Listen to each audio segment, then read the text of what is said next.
सम्पूर्णमा जय मसीह। फेरि पनि यो साँझको समय अहिले रात्रिकालीन समयमा छौँ हामी। अहिले लगभग नेपालको यहाँनिर 6:48 गइसकेको छ र म आशा गर्छु यहाँहरू सम्पूर्ण सबैजना आराम कुशलै हुनुहुन्छ होला भनेर र निरन्तर रूपमा यहाँहरूको लागि म प्रार्थनामा छु। म लगायत हाम्रो सम्पूर्ण मण्डली परिवार र हाम्रो अगुवाहरू र विशेष गरिकन यहाँहरूको बिचमा आज म परमेश्वरको वचन गएको शनिबार मैले यही वचन मैले बोलेको थिएँ।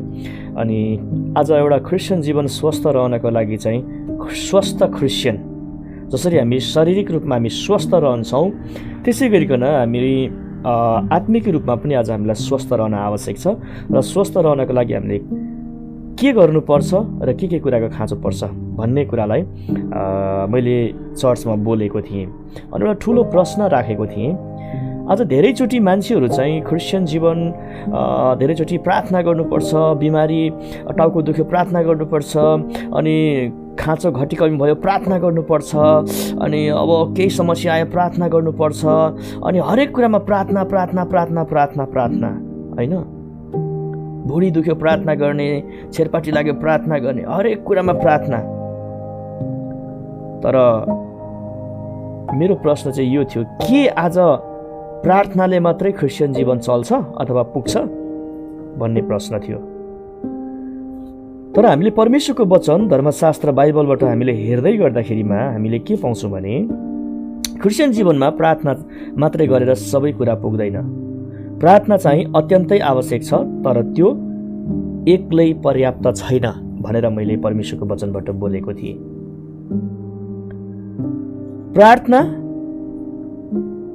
प्रार्थनाले हामी परमेश्वरसँग बोल्छौँ, तर बाइबल पढ्दा चाहिँ हामीले परमेश्वर हामीसँग बोल्नुहुन्छ र यो दुवै बिना चाहिँ सन्तुलन हुँदैन भनेर मैले त्यहाँ भन्दै थिएँ। अनि हामीले प्रार्थना साथसाथै हामीलाई वचन पनि आवश्यक पर्छ, हामीलाई वचन पनि चाहिन्छ।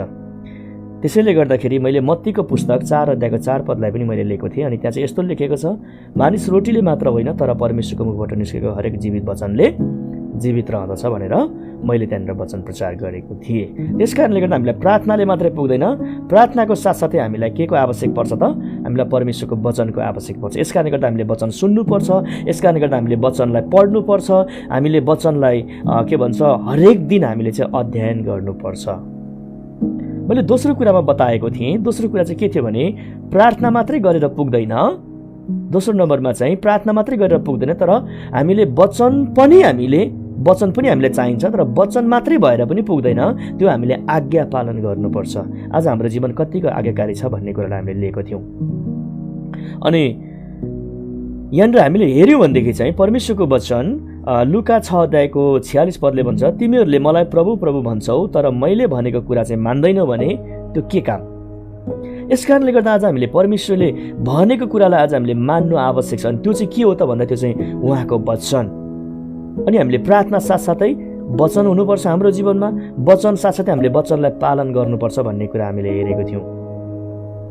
हामीले तेस्रो बुँदामा हेरेको थियौँ प्रार्थना र काम। धेरैचोटि हामी प्रार्थना पनि गर्छौँ अनि त्यसपछि वचन पनि पढ्छौँ, आज्ञा पालन पनि गर्छौँ, तर त्यो अनुसारको हाम्रो जीवनमा काम भइरहेको हुँदैन। प्रार्थना गर्छौँ, त्यसपछि हामी त्यो प्रार्थना चाहिँ बिर्सी पठाउँछौँ। भयो प्रार्थना, अब कति गर्नु प्रार्थना, प्रभुले दिनु भएन, प्रभुले सुन्नु भएन होइन, हाम्रो चाहिँ त्यो प्रकारको भइरहेको हुँदछ। तर परमेश्वरको वचनले के भन्दछ त? हामीले यहाँनिर हेऱ्यौँ भनेदेखि हामीले परमेश्वरको वचनलाई हामीले हेऱ्यौँ भनेदेखि चाहिँ के भन्छ त? प्रार्थना गरेर मात्र बस्नु होइन, तर विश्वास अनुसार पाइलाहरू चाल्नुपर्छ, विश्वास अनुसार हामीले काम गर्नुपर्छ। याकुबको किताबले भन्दछ 2:17 हामीलाई के बताउँछ भने बिना विश्वास परमेश्वरलाई प्रसन्न तुल्याउनु चाहिँ असम्भव छ, अनि काम बिनाको विश्वास चाहिँ मरे तुल्य हो भनेर परमेश्वरको वचनले बताउँदछ। अनि हामीले यो वचनलाई हामीले हेरेको छ। यस कारणले गर्दाखेरि हामीले प्रार्थना गर्नुपर्छ, अनि प्रार्थना साथसाथै हामीले वचन हाम्रो जीवनमा हुनुपर्छ, वचन साथसाथै हामीले वचनलाई पालन गर्नुपर्छ, अनि वचन साथसाथै पालन साथसाथै हामीले के गर्नुपर्छ त? प्रार्थनालाई हामीले विश्वासमा काम गर्न दिनुपर्छ। मैले 4औं नम्बरमा बताएको थिएँ प्रार्थनाले मात्रै पुग्दैन, हाम्रो जीवनमा पवित्रता पनि चाहिन्छ। धेरैचोटि हामीले हाम्रो जीवनलाई चाहिँ हामीले पवित्रताबाट हामीले कन्जुसाइ गरेका छौँ। अनि परमेश्वरको वचनले के भन्दछ थाहा छ तपाईँलाई? परमेश्वरको वचनले यो भन्दछ, तिमीहरूका शरीर चाहिँ पवित्र आत्माको मन्दिर हो। अनि यो मन्दिर चाहिँ आज पवित्र हुन आवश्यक छ। संसारमा हामीले हेऱ्यौँ भनेदेखि मठ मन्दिरहरू हामी देख्छौँ। मठ मन्दिरलाई कति मान्छेले सफा गरेर राख्छ, त्यहाँ फुलहरू रोप्छ होइन, सुगन्धित धूपहरू बाल्दछ। तर हामी एउटा प्रभुमा विश्वास गर्ने मान्छे, हामी जिउँदो मन्दिर भएर हामीले धेरैचोटि हाम्रो जीवनलाई चाहिँ हामीले यो आत्मालाई चाहिँ हाम्रो जीवनलाई चाहिँ हामीले अपवित्र तुल्याएका छौँ। खाने पिउने कुरा, बोल्ने कुरा, हाम्रो बोलीचालीका कुराहरू, हाम्रो सोच्ने कुराहरू होइन, अनि हाम्रो हिँड्ने, हामीले काम गर्ने कुराहरू, हामीले हेर्ने कुराहरू, यी विविध कुराहरूले गर्दाखेरि हाम्रो यो शरीरलाई चाहिँ हामीलाई दूषित तुल्याइरहेको हुँदछ। तर परमेश्वरको वचनले तपाईँ र मलाई भन्दछ, प्रार्थना साथसाथै हाम्रो जीवन पवित्र हुन आवश्यक छ। हिब्रूको किताबले भन्छ 12:14 भन्छ, पवित्र नहुँदा कसैले पनि प्रभुलाई देख्न सक्दैन। त्यहाँ हिब्रू 12:14 के भन्छ भने, पवित्रता बिना परमेश्वरलाई देख्न चाहिँ असम्भव। जब हामी पवित्र हुन्छौँ अनि हामीले परमेश्वरलाई हामीले देख्न सक्छौँ। यस कारणले गर्दाखेरि हाम्रो जीवनमा पवित्रता आवश्यक छ। धेरैचोटि क्रिस्चियनहरू म देख्दछु चर्च त आउँछन्, सङ्गति त गर्छन्, प्रार्थना त गर्छन्, भजन पनि गाउँछन्, आराधना पनि गर्छन्, तर जीवन चाहिँ ठिक प्रकारको भइरहेको हुँदैन। अहिले भर्खरै यहाँनिर आराधना गर्यो, वचन सुन्यो, तर घरमा गएर उनीहरूले विभिन्न कुराहरू गरिरहेको हुँदछ, संसारकै पुरानै कुराहरू गरिरहेको हुँदछ। वचनले भन्दछ, यदि कोही ख्रिस्टमा छ भने त्यो नयाँ सृष्टि हो, हेर पुरानो बिति गएको छ र त्यो नयाँ आएको छ। तर हाम्रो जीवनमा धेरैचोटि नयाँ भएको हुँदैन। र आजको दिन म तपाईँलाई परमेश्वरको वचनबाट यो सानो एउटा भिडियो, यो क्लिपबाट म यहाँहरूलाई यो सन्देश दिन चाहन्छु। आज हामी एज अ स्वस्थ क्रिस्चियन, एज हामी राम्रो व्यक्ति बन्न चाहन्छौँ, यदि साँच्चीकै हामी क्रिस्चियन हुन चाहन्छौँ भने चाहिँ, साँच्चीकै हामी चाहिँ परमेश्वरमा भरोसा गर्ने, परमेश्वरमा विश्वास गर्ने, परमेश्वरको छोराछोरी हुन चाहन्छौँ भने चाहिँ हामीले 5वटा कुरा गर्न अति नै आवश्यक छ। तपाईँलाई म बताउन चाहन्छु के होला त्यो 5वटा कुरा। हात यसो गर्नुहोस् त, म तपाईँलाई म बताइदिन्छु। अनि तपाईँले यहाँ पेनले लेख्न सक्नुहुन्छ, अथवा तपाईँको कपीमा यसरी हात बनाउनुहोस् छापेर, अनि त्यहाँ लेख्नुहोस्। अनि पहिलो कुरा चाहिँ छ प्रार्थना।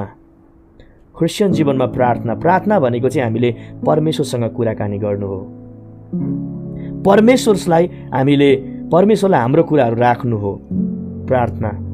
दोस्रो कुरा छ वचन। जब हामी वचन सुन्छौँ, जब हामी वचन पढ्छौँ, हाम्रो कुरा राख्छौँ, त्यतिमै सकिँदैन। अब त्यो वचनद्वारा चाहिँ उहाँ हामीसँग बोल्नुहुन्छ। यस कारणले गर्दा प्रार्थना साथसाथै वचन पनि उत्तिकै महत्त्वपूर्ण छ। तेस्रो कुरामा चाहिँ के छ भने, वचन सुनेर मात्रै हुँदैन, हामीले आज्ञा पालन गर्नुपर्छ, आज्ञा पालन। चौथो कुरामा के छ भने प्रेम। हाम्रो जीवनमा प्रेम भएन भने हाम्रो जीवन चाहिँ कुनै काम लायकको हुँदैन। अनि कोरिन्थीको किताबले त्यही भन्छ, मैले सम्पूर्ण शरीर जलाउन दिइहालेँ, तर ममा प्रेम छैन भने चाहिँ म चाहिँ हल्ला मचाउने, घन्टा र झ्याइझ्याइ गर्ने झ्याली मात्र हुन्छु। त्यति मात्र होइन, हामीले पहिलो कोरिन्थी 13को अन्तिममा हामीले त्यहाँ पढ्यौँ भने हामीले के भन्छ भने, अब विश्वास, आशा, प्रेम, यी तीनमा चाहिँ सर्वोत्तम चाहिँ प्रेम नै हो भनेर बाइबलले भन्दछ। यस कारणले गर्दा हाम्रो जीवनमा प्रेम हुन आवश्यक छ, किनभने येशू ख्रीष्ट चाहिँ प्रेम बनेर आउनुभयो। अनि प्रेम भनेको चाहिँ भावना होइन, प्रेम भनेको चाहिँ भावनामा बग्नु होइन, प्रेम भनेको चाहिँ बलिदान हो प्रियहरू, जो चाहिँ येशू ख्रीष्ट हाम्रो लागि बलिदान हुनुभएको छ। पाँचौं अनि अन्तिम कुरा त्यो चाहिँ हो पवित्र जीवन। यदि हामी परमेश्वरलाई प्रेम गर्छौँ भने, यदि हामी वचनलाई पालन गर्छौँ भने, यदि हामी प्रार्थना गर्छौँ भने, यदि हामी आज्ञा पालन गर्छौँ भने, यदि हाम्रो जीवनमा वचन छ भने, प्रेम छ भने, हाम्रो जीवन पवित्र हुनुपर्छ। यस कारणले गर्दाखेरि आज मैले तपाईँको माझमा यी 5वटा कुरा राखेँ। प्रार्थना, त्यसै गरी वचनलाई पालन, आज्ञा पालन, त्यसै गरी प्रेम, पवित्र जीवन। आज यति कुरा, 5वटा कुरा यदि हाम्रो जीवनमा छ भने त्यो चाहिँ स्वस्थ क्रिस्चियन हो भन्ने कुरा बुझ्नुपर्छ। हुन्छ, धेरै धेरै धन्यवाद। आजको वचनलाई म यहीँ राख्न चाहन्छु र म आशा गर्छु यहाँहरूले जब जब यो वचन सुन्नुहुनेछ र यहाँहरू आशिषित हुनुहुनेछ। धेरै धेरै धन्यवाद। सबैलाई जय मसीह।